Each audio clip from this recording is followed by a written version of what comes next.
We're going to be talking tonight about chords, and if you haven't already downloaded the Chords You Need to Know chord charts from our website, Doug has put up the link for that. Please take a moment to go ahead and do that, because that's exactly what we're going to be covering today. All right, to get us started off with, I'm going to play an old tune. This is a George Shearing tune called Lullaby of Birdland. I am currently playing this absolutely gorgeous Collings guitar. See if we can get a shot of this gorgeous guitar there. This is a Collings, it's kind of a 335-ish guitar. It's called an I-35. And it is just recently been reduced in price. I have seen this guitar. It's been on the wall for a while, and I love it. It's an absolutely great guitar. It's a little thinner than a normal 335, so I like it. All right, let me play a little bit of a Lullaby in Birdland. Jordan, hit me with the track. 1, 2, 1, 2, 3, 4.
There you go, a little bit of Lullaby of Birdland to get us started off with on this great night.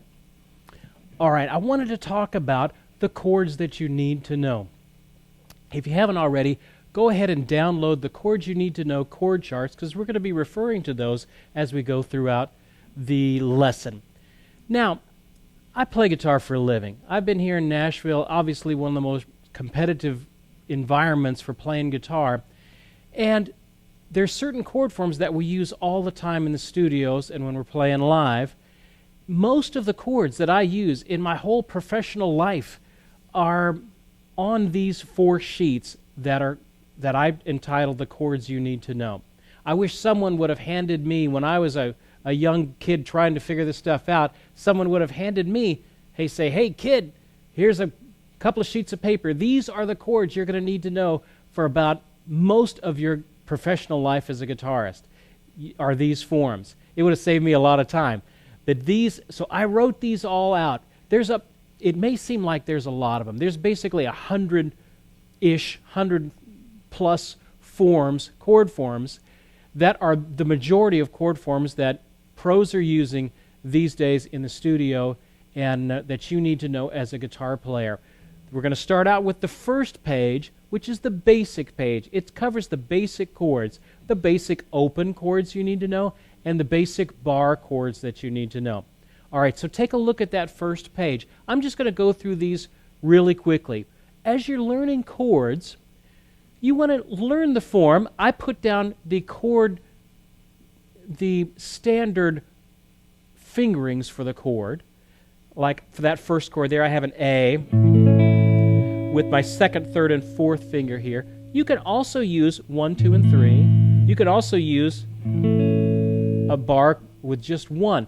But I wrote here the standard fingering. So you feel free to use whatever finger you need to in various situations, but just understand that standard fingering is there for a reason, because a lot of other chords are built around that fingering. So if you do your A like this, but your A minor like this, then you're going to be constantly switching around fingers in certain musical situations. So try and always learn the standard fingering for various things. As we're going through these chords, think about, I'll try and show you as well, there's a basic chord form, but there's also variations to that chord. So try and figure out the cool things that you can do with that particular variation. Let me check my tuning here real quick. I want to make sure I'm right on the money for these before we get into these. Now these early ones are the chord forms that most everybody is familiar with. Everybody already knows these. As we get into it, it's going to be a little, you may run across some forms that you are not as familiar with. Don't tune those out. Incorporate those. Take those in so that you can start using those in your own progressions. All right, so let's go through these quickly. This is an A. Starts out with the A family, okay? So there's basically 5 chords that are the basic ones. If you're a guitar player, you need to know the chords on this first page, okay? There's an A. Now, if I did it with a bar, what's a cool thing I can do with that? Well, I can do maybe kind of go into that D. I can even maybe slide up with my third finger.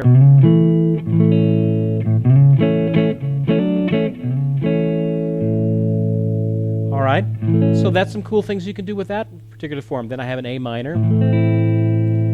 My first finger goes down. 5-string chord. Don't play that low 6th string on these. Okay. Cool things I can do with that chord. I can take everything off and put on with that. Or just 2 parts of that. If I go up here to the 5th fret, do the same 2nd and 3rd finger down. Some cool variations of that. A 7th, 2nd and 3rd finger here. If I slide that up 3 frets, I still have an A7.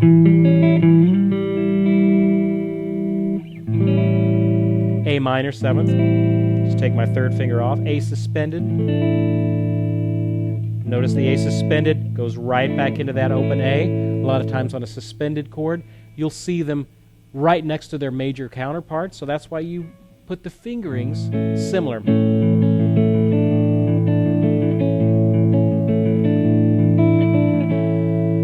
Next one is a B7. Okay? That one's a little bit trickier for some. Make sure you get your fingers up. Everybody's on their tips of your fingers on that. Then we have a good old C. Standard chord. Put my pinky down on the 3rd string. I've got a C7. What's next? I have a G. All right. Some of you may be doing a G like this. That's completely cool. Just make sure different ones are better for different situations. If I'm doing this G with my 3rd, 2nd, and pinky here, that allows me to do cool things like this.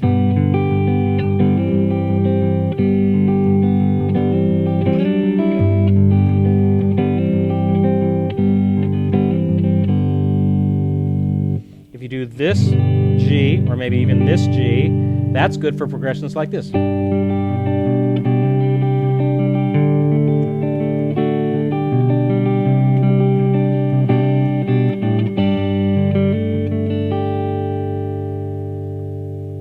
I've got a D chord next. Our first 4-string chord, D family, is all 4-string chords. These are open chords because they use an open string somewhere in the form.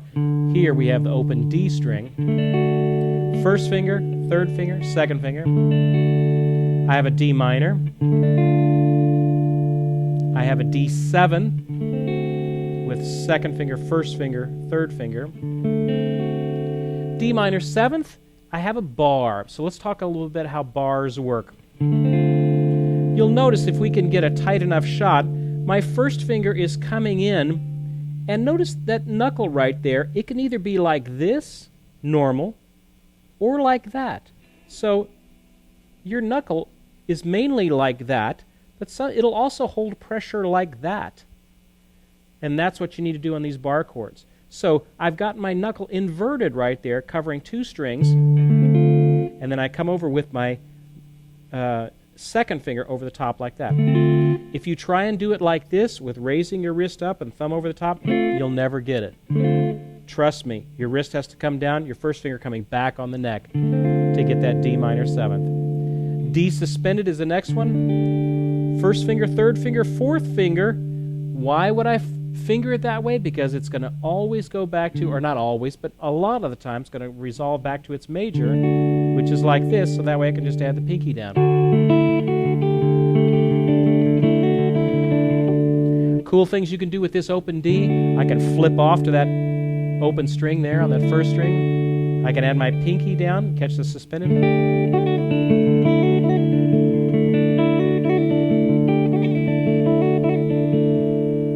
Cool. And we have an E. That's a great sounding chord. All 6 strings. If I scoot it up a half step, I get kind of an F with an E in the bass, sort of a Spanish sound. Half step up, 2 steps up. If I just move that shape around, if I move it up here to the 5th fret, I get an A. Up here, 2 more frets, I get kind of a B with an E. So all of these are just variations. That's a cool one, that F sharp with an E in the bass. F with an E in the bass. There's an E. E minor, 2 and 3. Resist the urge to do 1 and 2 there. 2 and 3 is going to be a lot more functional when you're in a musical situation. I have an E7. E minor, 7th variation. Lots of different ways you could play an E minor 7. Here's one of the ones that I found that is the most usable. You got your first finger on this 2nd fret of the 5th string. Open, open. Then I got my 3rd fret. 3rd finger on the 2nd string, 3rd fret. Pinky on the 1st string, 3rd fret. And then I've got E suspended. Again, 2, 3, and 4, just like an A chord, really, just up a string set. Resolving back to an E there. All right, and those are the basic open chords. Let me answer a few questions you guys are asking. Greg is asking, what amp am I using tonight? I am using my old trusty Polytone amp. I've had it ever since high school. It's kind of a jazz amp. Gets a very warm sound. Not too great for rock or anything like that, but it is great for jazz, and maybe we can get a shot of that. And that is my good old trusty Polytone amp. Played 1,000 gigs, and it's been in the United States. I've taken it overseas, been in England, all kinds of things. All right. Larry 6th string is saying, perhaps show us the difference between a sus2 and a sus4. When you'll see that, you'll see it occasionally in music, a sus2 versus a sus4. It's a suspended. So what that is doing is it's substituting something for the third. So a D sus2 is kind of like a D add to. It's kind of an old-timey way of saying D add to. But most of the time when you see just sus, it's going to refer to the 4th. So instead of the 3rd going down to the 2nd, as in a D sus2, the 3rd would go up to a 4th and be a D suspended fourth, which would have the notes 1, 4, and 5, or D, G, and A in it. So great questions. All right, let's move on. Let's take a look at the bar chords. We have bar chords that are based off of the 6th string and bar chords that are based off of the 5th string. All right, here's the deal with bar chords. Some of you may have struggled with bar chords and you struggle getting your hand to do what it needs to do. In my experience, almost always it can come down to a problem with hand strength. The issue is hand strength. Now, as you're playing a bar chord, the pressure for a bar chord is from your first finger, not from your squeezing muscles. So you can raise this arm up and squeeze that neck until the varnish begs for mercy, and you're still not going to get a bar chord, okay? Because you're playing, it's the wrong muscles. You got to lower this wrist, a little bit of air space right here, and put that first finger, the pressure's coming from that first finger back on. If you want to think of it like this, if we hold up our finger and say, we're number 1, okay? And I try and press with my finger, I have to put counter pressure with this first finger so it doesn't bend back, okay, right?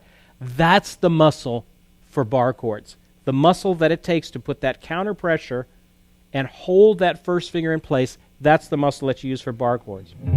I put it over here. It's not dead straight on to the neck. It's actually angled just slightly. So we'll have to get a real tight shot of this. If you could see, the grooves in my finger are kind of on this third of my finger. Okay, so it's not dead center. It's a little bit toward this one side as I'm having my finger up there for that. Okay? All right. Big old F major bar chord. Pivoting off of this first, or this 6th string, the F note. You'll notice these chords have a diamond over that lowest string. That means that that's the root of the chord. So these do not have open strings. They're not open chords. These are bar chords. Bar, a bar referring to one finger holding more than one string. Here's the F major. Okay, if I wanted an F sharp major, I just move it up to this F sharp right here. Form the same chord and I've got it. G. If I wanted a B flat, well then I have to count up. E, F, G, A, B, B flat. Form the same chord and I've got a major form. If I take my second finger off, I've got a minor form. Second finger back on, take my pinky off, I've got the 7th form. Minor 7th, and then the suspended 7th. Okay? Those are the bar forms on the 6th string. Now let's take a look at bar chords. Another popular way you're going to see them is on the 5th string. So here is a B major. The hardest, this is the hardest one of all. A lot of guys just do it like this with just barring your third finger. If you can reach the 2, 3, and 4, that's great. That one's not as usable because it's just so hard to get. What you are going to be using a lot is the B minor.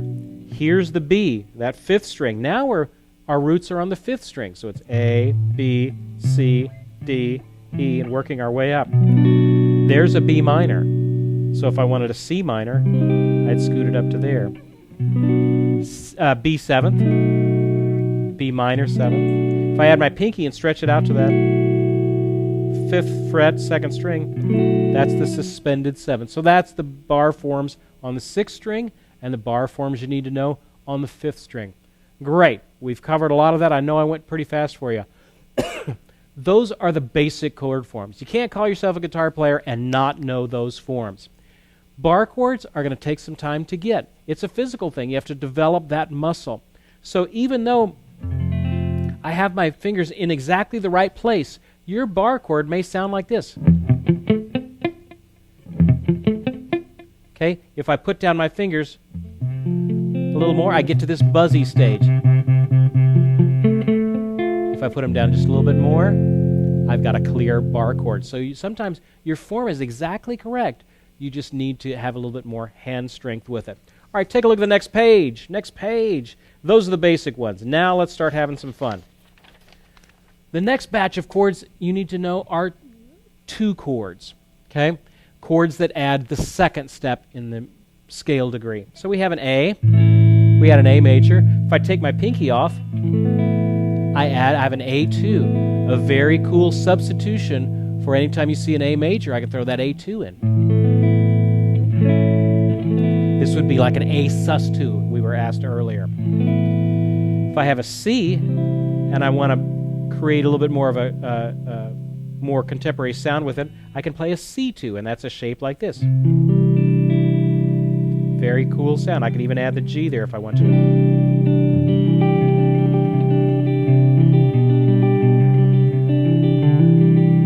D2, we already talked about. Here's one. There's an E. If I stretch my pinky out way out here, I have an E2. Very good form. Good.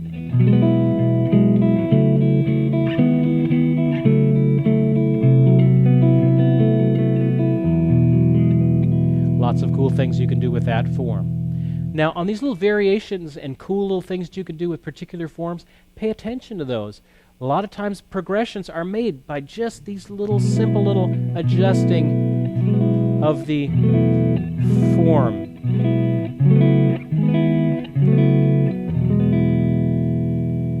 All right, what do I have next? I have an F2. Okay, like an F chord, but I add some G's in it. I have a G2.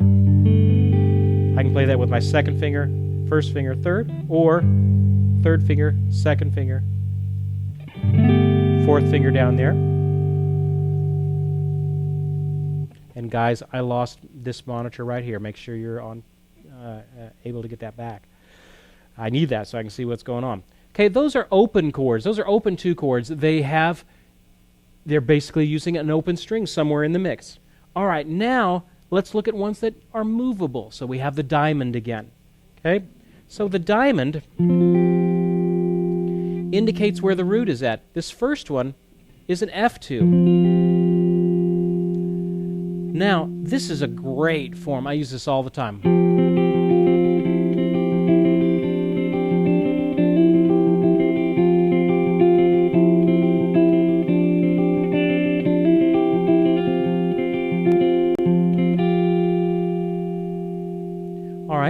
If another version for a 4th string root, a root that's on the 4th string, there's an F2 there.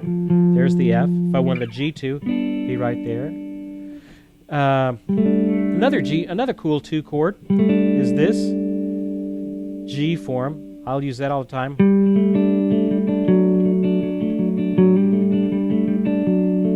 Way up here it's C.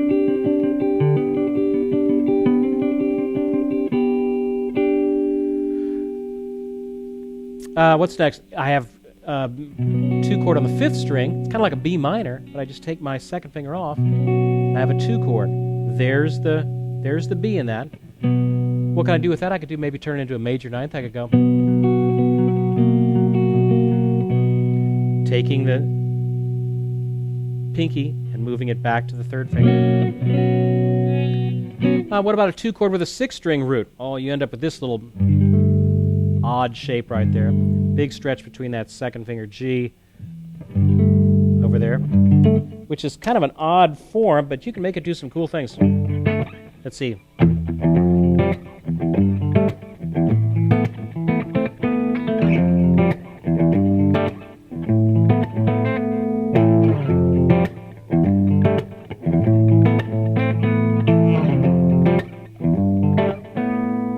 So you can get it to do some cool different things. All right, so that's some of the 2 chords. I use them all the time. Good substitutions for any major chord. Somebody has a question here talking about chords that only use 3 fingers and not using their pinky. All right. Well, I have no magic for that. Just if you cannot use your pinky, then do the best you can. I have no magic for that. Do the best you can. Some forms you're going to have to kind of adjust so that you're not having to use that 3rd finger on that. I'll have to think of some 3-finger forms. I'll have to show y'all. Come up with a different live lesson on that. All right, next we get into some jazz forms. We have some major 7th chords. An A major 7th. Here, remember, here's our A. Here's my A. If I just drop it the 7th down there, I get an A major 7th. I have C. If I just take my same thought, if I take my first finger off, I end up with C major 7th. Here's a fun one. Here's a D. There's a D major 7th with the bar, barring 3 strings. F major 7th, and then a big G major 7th here. Very pretty chords. Now, those are open chords. They use open strings. The major 7th movable ones, we have, this is the one that you're going to use a lot. F string, 6th string on that F. If I wanted a A flat in that major form. You notice that I'm playing it, but I'm also muting out that 5th string. Notice there's an X on that 5th string. So if I went through each individual string, it would sound like this. This finger's kind of deadening that. It's kind of just sitting on top of that string.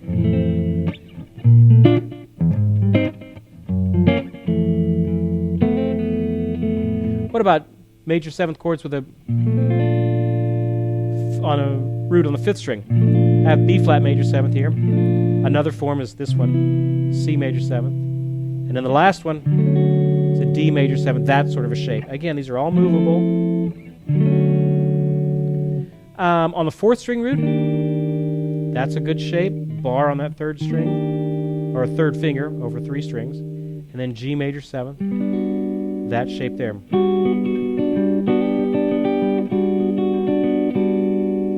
All right, we have a couple of 7th forms. 6th string root right there. 5th string root. It's like a C7, but I don't use any open strings, so I can move it. There's a D7, E7. Here's a tricky one, an F7, but the root is on the 1st string. And you have this other form over the top of it. That's a good blues form.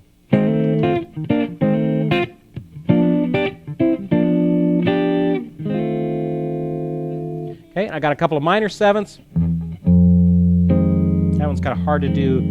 F minor 7th down there at the bottom of the neck. A minor 7th, or you can just do part of the chord. Do C minor 7th, 5th string root, so the F minor 7th covers the 6th string root.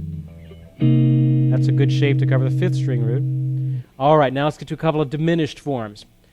Here's the gig with diminished forms. I gave you one with a root on the 6th string. I gave you one with a root on the 5th string. And I gave you one with the root on the 4th string. Now here's the magical thing about diminished chords. I don't have time to get into the theory of it all, but basically they repeat every 3 frets. That's important. They repeat every 3 frets. So like if I have this bottom form, this G diminished, if I go up 3 frets, 1, 2, 3, that's still the same diminished chord. That's a G diminished. This is still a G diminished. It's just the notes are in the notes are in a different order. A G, a B flat, a D flat, or D flat, and an E. If I go up 3 more frets, I still have the same notes, but the G's now on the bottom there. There's the B flat, there's the D flat, there's the E. It's a musical repeating number, if you want to think of it that way. It's a musical repeating number, which allows you to do some pretty crazy great things on diminished chords. So if I'm doing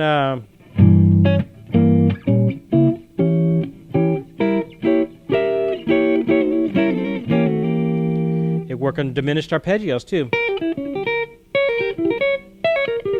Same pattern, just moved up 3 frets each time. That's the great thing about diminished chords. So I show you one on the 6th, one on the 5th, one on the 4th string root. The other thing is a half diminished. It's a slight variation of a fully diminished chord. And that,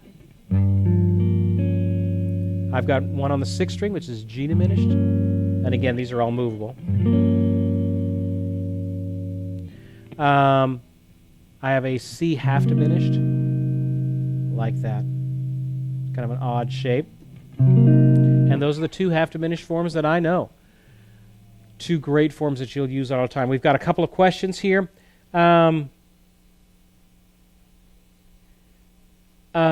Charles Snyder, even though you don't show the 1st, 2nd, and 3rd strings barred, don't you bar the entire 6 strings? I'm not quite sure what you're talking about there on which particular chord. And then Thomas Moore is saying, what's the difference between a half diminished and a fully diminished? The formula for a fully diminished chord is 1, flat 3, flat 5, and then a doubly flatted 7th. So if I was in the key of C, it would be a C, an E flat, a G flat, and then a doubly flatted 7th, a B double flat. So a B, B flat, and then it would be one more flat after that, so it would actually be an A. So that's a fully diminished. 1, flat 3, flat 5, double flatted 7th. A half diminished is 1, flat 3, flat 5, and then just a normal flatted 7th. So the difference between a C fully diminished and a C half diminished is that A, there's the fully diminished, the double flat, B double flat, and then if I move it up to just a B flat, that's the half diminished. So that's the difference between the two. Fully diminished is a circle, half diminished is abbreviation is with a circle with a slash through it. Okay. Great. All right, let's take a break. Let me give away some things before we get to our last 2 pages and start really getting into some fun stuff. All right, let's give away something. I want to give away this Dan Bankhurst CD, which we gave away last week, but the person has already won, and they wanted to let somebody else win. So the winner of this one, let's pick a different name than that. Yeah, Marlon Coe.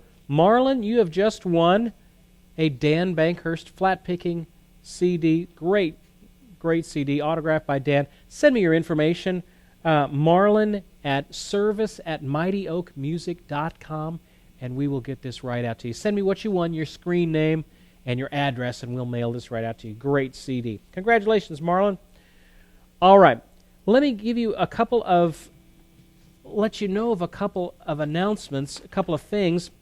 We've got our new discussion board. Many of you have already found that. You know, I had in my notes down here from our live lesson from last week, last week we had 479 people on our discussion board. This week we have over 900. We have gained that many people in the last week. I have tried, worked way too hard to try and make that a good resource for guitar learners. So if you haven't checked it out, it's at guitargathering.com/community. It's free. Please come join. Put up a profile pic. You go to we have a little place up at the top there. A little member map. You can put your where you're from and see where everybody's from. We've got videos we're putting up there every week. We've got live lessons that are coming up over there. We've got the chat. You can ask questions about some of the courses that we offer, and anything guitar related. You can put pictures of your guitar up there. We've got, just things I forget to mention. There's things that are going on all the time, monthly recording challenges. Uncle Steve Hamlin, is putting those together, and where folks will just have an idea for a recording challenge, and folks will just submit their songs. It's great. It's a great community to get information, to get support, and get encouragement. I'd encourage you to be a part of that. The other thing I wanted to let you know is our YouTube page. You're already watching. If you're watching this, please subscribe to us so you can get all the videos that we are putting up. I put up 3 videos last week, so there's a lot of good resources back there. I like going way back into the old videos and look at some of the great live lessons that we've had. Hey, there's one on there I saw the other day with Rory Hoffman and Jack Pearson. Wow. Just great old stuff that has some fantastic players. Subscribe to our YouTube channel. Other thing, we do have our guitar conference. And our guitar conference is the June 20th through the 23rd, right here in Music City, Nashville, Tennessee. We've got Will McFarland, Musicians Hall of Fame guitarist. We've got Phil Kagi, fingerstyle guitarist extraordinaire. Christy Lene, international fingerstyle guitar champion. She's going to be with us. We've got workshops going on the day. There's jam groups. We already have, I think we've had 4 or 5 more people join this past week. We're up to 30 or so. There's only spots for 100. So if you're interested in coming and being a part of our conference, check it out. You can check that out at guitargathering2018.com, and it'll get you all the information for that. All right. I wanted to play. Valentine's Day is tomorrow, so all of you guys, time's up, buddy. You need to go get some candy and a card or something here, because Valentine's Day is tomorrow. So I wanted to play one more song with a track. This is the song "My Funny Valentine," kind of an old, wonderful ballad. It's in C minor, and so if you're ready, Jordan, hit me, and let's do a little bit of "My Funny Valentine." 1, 2, 3, 4.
Funny Valentine there in C minor. Such pretty chords in that one. Love that song. All right, let me quickly go through a few more chords for you. If you guys have any questions, wow, so many questions are coming up here. Louis Salazar is saying, does the repeat every third fret apply for those whose root is on the fifth string?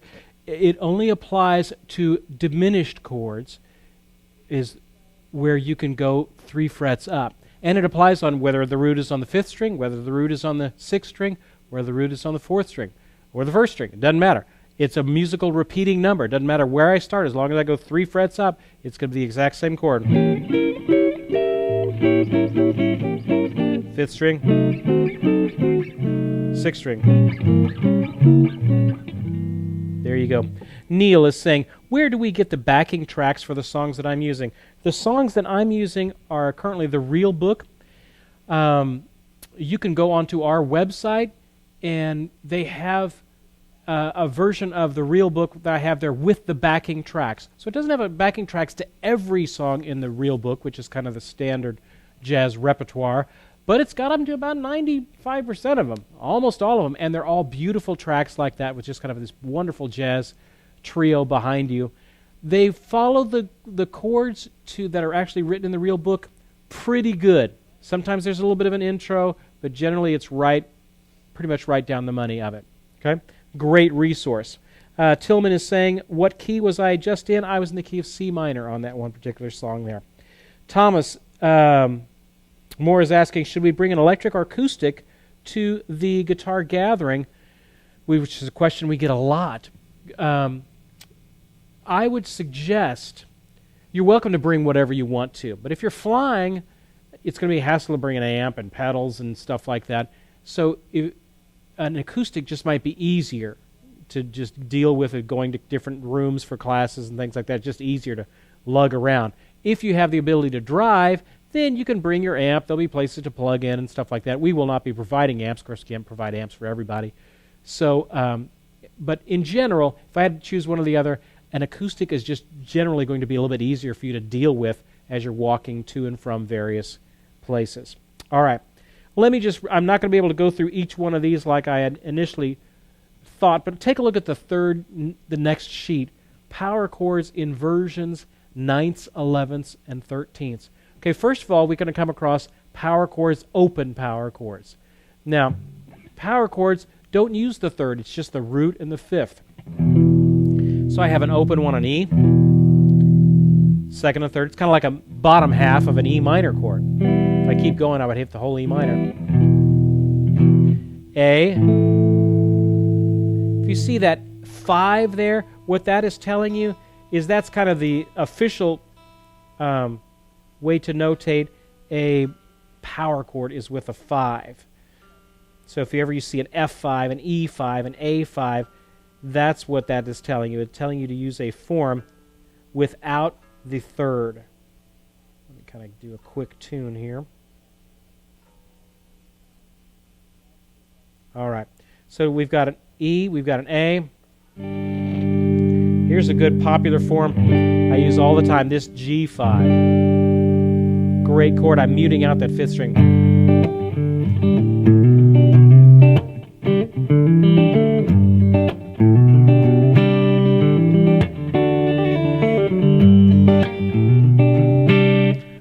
Going right to a C2, very common form.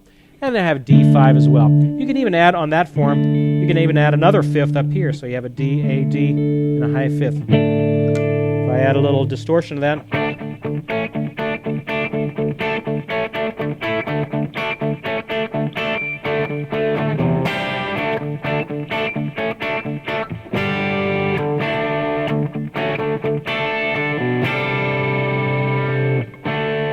Very cool little form there.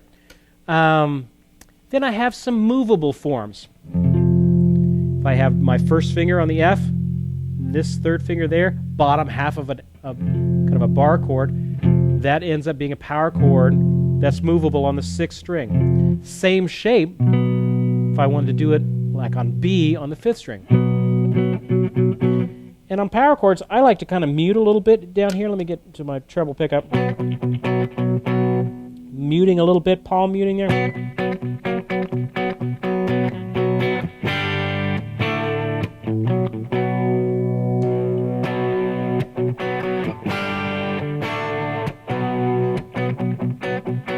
Kind of digging in a little bit with that.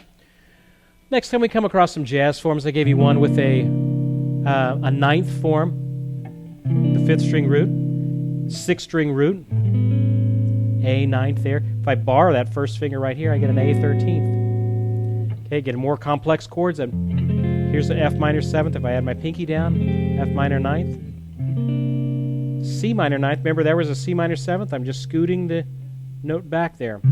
C minor 9th. So just think about what notes are in the chord, and that'll help you where you're not chained into knowing various forms. You just have to put the right notes into that shape, make it work, and you'll end up with the right chord. I gave you some major ninth forms. There's a B major ninth. Here's an E major ninth. Very pretty chords. Then I get into a couple of augmented chords. These work great as a 5 chord. So if I'm in the key of B flat, let's say, C minor 7th, over the F 7th, the 5 chord in the key of B flat, I can throw in that augmented 7th. Very jazzy sound. There's one with a 5th string root. If I had a 6th string root, or if that was the 6th string root, excuse me. Here's the one with the 5th string root with the C augmented 7th. Now I know I'm throwing at you a lot of forms. They're all written down, okay? So don't worry if you can't keep up with me here. Get the PDF and just kind of go through them. You're not going to need all these all the time. But it's good for you to know at least one way to play an augmented chord with a 6th string root, and one way to play an augmented chord with a 5th string root. I have some minor 11th chords there. F sharp minor 11th and a B minor 11th. If I just raise both of those up a half step and take away the open string, I end up with the movable form. No open chords. C minor 11th.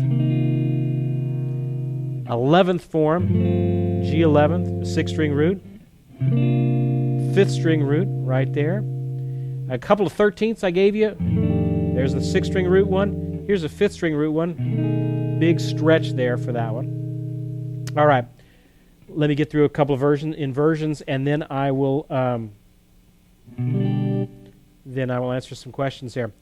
When you see two chords like a G, look at that first one, a G slash B. Whatever's underneath the slash is the bass note they're telling you. It's a specific chord, but they want a specific bass note with it. So it's not two different chords. Some guys get confused on that. This first chord is a G with a B in the bass. B is the 3rd in a G chord, so you have the 3rd in the bass. I have a D with an F sharp in the bass. Again, F sharp is the 3rd step in the D scale, so it's a D with the 3rd in the bass. If I scoot this up, and then just put my first finger down where the open string was, I have a movable form as an E with a G sharp in the bass with here's the E. So that gives you some open forms and a movable form with those. Now, I put these alternate bass chords. These are some helpful ones to know. Here's a G, an F chord with a G in the bass. Kind of functions as a G dominant 7th. So if I'm like going from a D minor 7th,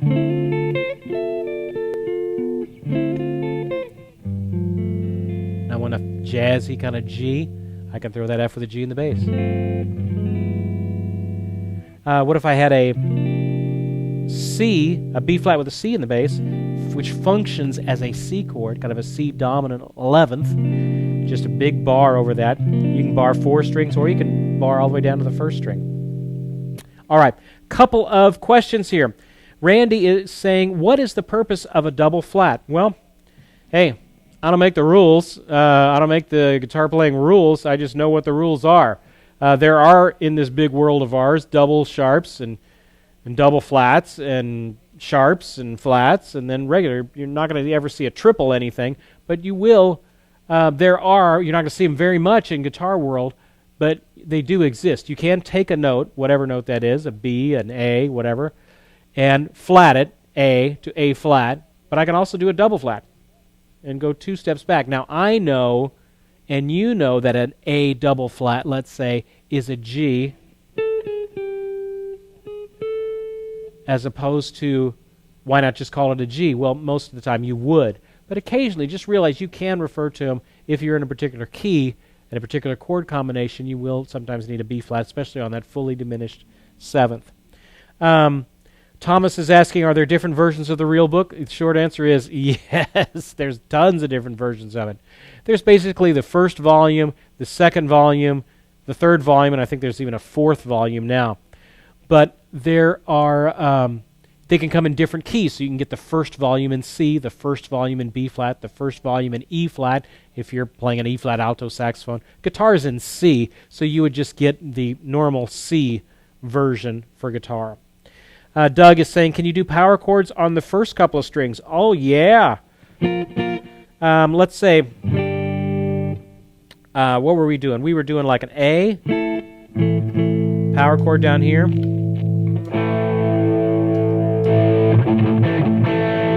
Well, it's just E's and A's. So if I did have an E up here, so now I'm doing this A, this E, and that A. Well, if it's just E's and A's, couldn't I just do this? There's an E, there's an A, there's an E.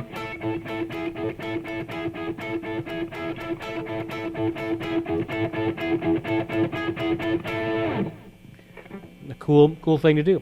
All right. So yes, you can do that. B. Fitzpatrick is saying, what is the, I think he meant to say, caged system, C-A-G-E-D, and how to use chords with that. Cage system, you can do it in any style. He mentions finger style. You can do it in any style. Basically, it's referring to chords by shapes. Those shapes are the C shape. Well, if I take this shape and scoot it up 2 frets, and then switch my fingers around so that my first finger covers what the open strings would be, that would be the C shape, but now it's movable. What about the A shape? Well, if I scoot that up, let's say a half step, and put my finger where the open string was, that would be a B flat in the A shape, G shape, D shape, and an E shape. They just kind of conveniently spell the word caged, but it's the C, G, A, E, and D shapes, and then applying those to different areas of the instrument. That's what that is. Tim Bowman is asking, can I mention my pedal setup? Okay, I'm not really using too much of my pedals tonight, but we'll see if we can get a shot of this. I'm running through, first thing my guitar hits is a Comp 66 compressor by Visual Sound, which just squashes my sound a little bit. Instead of my lows being very soft and my highs being very high, it just kind of compresses it to where even when I'm playing low, it's still sending enough volume to the soundboard. When I'm playing really loud, it's not sending too much volume to the soundboard.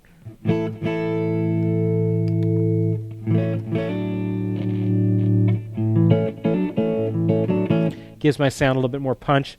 After that, it goes into my visual volume pedal, which currently has a little bit of I need to get a new one.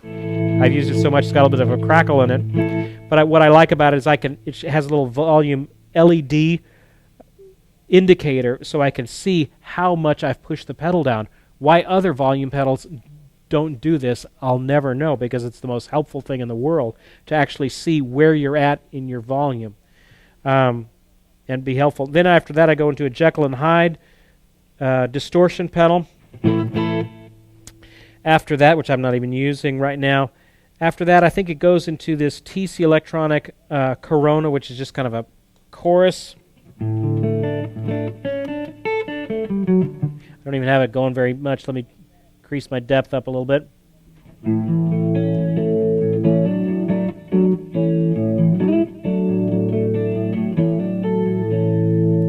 Very clean sounding TC Electronic chorus. After that, it's going into a Visual Sound dual tap delay, actually just a single tap delay, which just has a little bit of effect in there. And I can control how many repeats it has. And so all the cool things you can do with that. I also have a Dispatch Master, which is a very long reverb.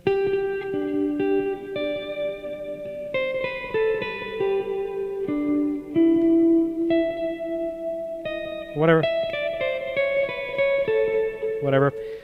Just a very spacious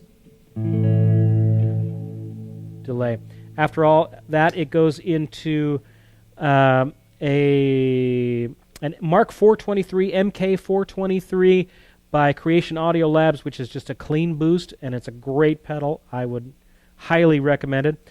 I also have a TC Electronics Ditto Looper X2, which is just kind of a looping pedal that I'm not currently using. I may use that in a minute. Joe Alameda is saying, can I have True Tone replace the pots? Yes. In fact, True Tone has already given me another pedal. I just need to put it on my board. All right. So we've gone through the power chords and inversions.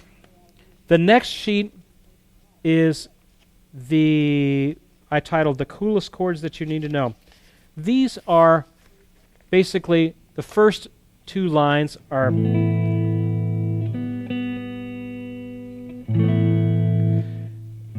I take a power chord shape and I start moving it around. If you start doing that, you'll notice not every chord will work. Some of them don't work, but some of them do, and you can find some cool forms along the way.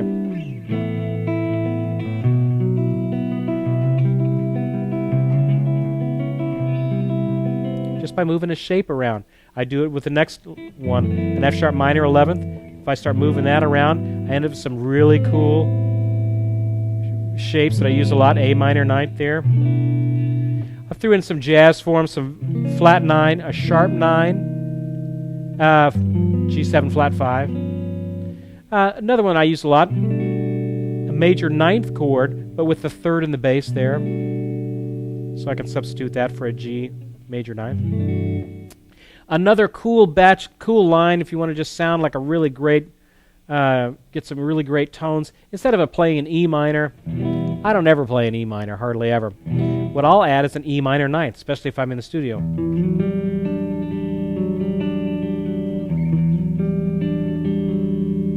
Very hip chord, worth its weight in gold. I tell you, that chord alone has put food on my table, has helped me pay my mortgage. That shape. Learn it. That's one that'll set you apart from other guitar players. I've got an A minor 9th. I don't want to play an A minor down here. I can jazz it up by playing an A minor 9th right there. D minor 9th right there. I have 6/9 chords. Let me for in our last minute or two, let me show you this altered dominant chord. This is the magic chord right here. That chord right there. I give you a 6-string one with a root on the 6th string, and I give you another one with a root with kind of a 5th string as the lowest note. All right, let me show you what this bad boy can do. All right, if I'm, let's say, in the key of F, a common progression is a G minor 2 to the C7, a 5, a 2, a 5, to the 1. Okay, G minor, C7, to an F, F major 7, something like that. Okay, I'm going to slip that C augmented with F sharp, my magic chord, in for the C. Okay, so I have G minor, my magic chord. See how beautiful?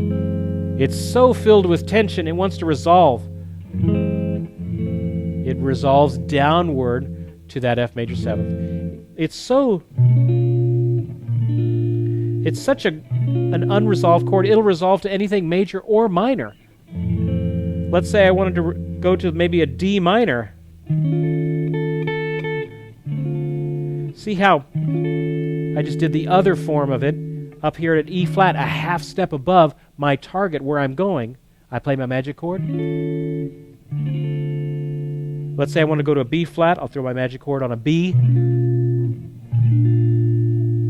Let's say I'm going to an A. I'll throw my magic chord before the A minor.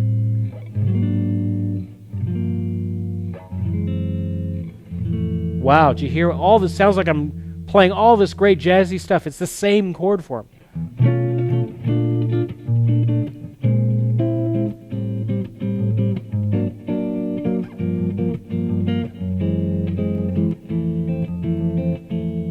Very cool sounding chord. Anyway, learn these different forms. I gave you about 100 of them. Went through them all in about an hour. Took me way too long to get through those. But that, I'm telling you, these are the chords that you need to know as a guitar player. Don't worry about stressing out about learning them all of them, but I'm telling you, I play guitar for a living, most every chord I play in my entire professional career, I've put on these 4 pages. There's a couple other forms, but not many more. I've given you all that you need to know on these 4 pages. You can go to the web address and download that and get it. It's all free. Take it, learn all you can from it. All right, we need to land this ship. So let me switch guitars here. Go to my acoustic. I wanted to give away a couple more things. Let's give away, these are a couple of magazines from Fretboard Journal and Guitar Aficionado. Great publications. Somebody's going to win this. The winner of this is Mike C. Mike C., you've just won these 2 magazines. Beautiful coffee table magazines. Fretboard Journal is a great magazine. If you don't have a subscription, it's beautiful. It's gorgeous. Get your subscription to it. Lots of great pictures of guitars, guitar building, Guitar Aficionado as well. Our good friend Greg Voros does a lot of articles for both of these. So, all right, Mike C., send me your information at service@mightyoakmusic.com and what your screen name, what you won, your mailing address, and we'll get it out to you. Hey, as we're thinking about our Guitar Gathering Conference, I've got a few shirts from last year's conference. This is an extra large, double XL actually, double XL. So from last year's conference, somebody's about to win this, so pick someone. Not that name. Not that name. Keith Bates. Keith, you have just won a Guitar Gathering T-shirt. So 2XL. Sorry, that's all that I have. So send me your mailing address, screen name, what you won, and I will get that out to you. All right, there you go. Couple last questions. Jada Pig is saying, Steve, am I familiar with Mickey Baker? I've heard the name, but I'm not really all that familiar with his stuff. So, Doug, how do I remember all those shapes? Hey, it's not really all that many, really. It's about 100, and you can relate them all to each other, and I use them every day. So, how do I memorize them all? Well, how do you memorize what you do at your job? Computer coding or working in the office, or you just know it because you've done it 1,000 times. And so I've used these chords 1,000 times. All right, I wanted to play. Hopefully you can hear that okay. Let me turn on a little bit.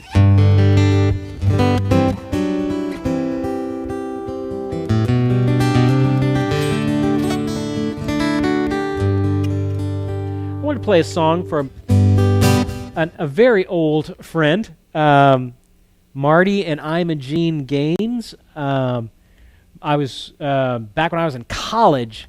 They were the youth leaders at the church that we were going to at that time, and so it has been 30, 40, 35 years or whatever since we have kind of been hanging around together, but we've kind of kept up on Facebook and whatnot. Marty has had a stroke and is now wonderfully coming back from that after a long, terribly dark time. One of the songs that got him through and got them through was the hymn, It Is Well. So I thought I would play that. And if you get a chance to learn some more about Marty and Imogene Gaines, it is an amazing love story of taking care of each other in the most darkest things that life can throw at you. So I wanted to play that before we go. We have a live lesson next week with the great Molly Tuttle. Molly is the IBMA Guitarist of the Year, Bluegrass Association's Guitarist of the Year. The first time a woman, has ever won that position. She is young. She's 25, and wow. Go into YouTube and type in Molly Tuttle and enjoy. She's going to be with us next week here for our live lesson, as well as our wonderful group from Sounds of Acoustic Recovery, the music therapy program for the soldiers that we help support. And they are going to be here as well watching Molly Tuttle. It's going to be a great show, so make plans to join us next week for for that. It's going to be amazing. I want to thank our producer, Jordan Henderson. Tonight on camera, we've got Kevin Shamlin's been giving you all the great camera shots. And then in training, we've got Griffin, who has been helping us out with chat tonight. So I would encourage you to keep up the great work in your learning. I wanted to just encourage you with experiment. I've given you a bunch of different chord forms to learn, but don't just learn them. Experiment around with them. Take some time, get it. Once you got the chord form down, then just move it around.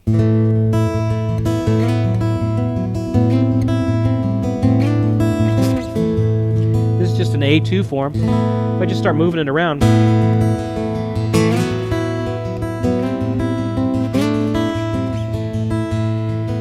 you can add so many things by just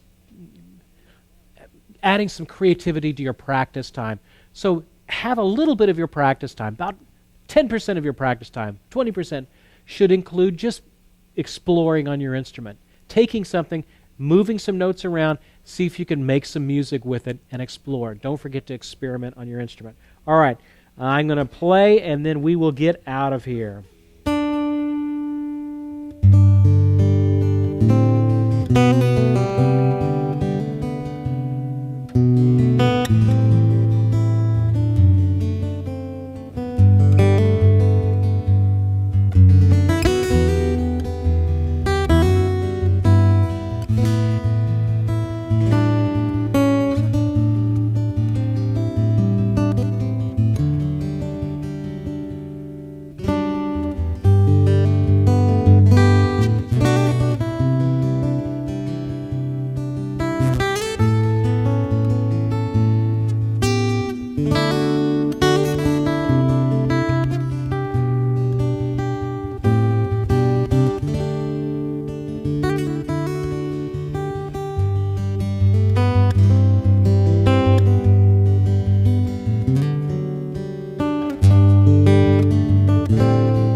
Love you, Marty and Imogene. Keep up the great work in your guitar learning, everybody out there, and we will see you guys next time.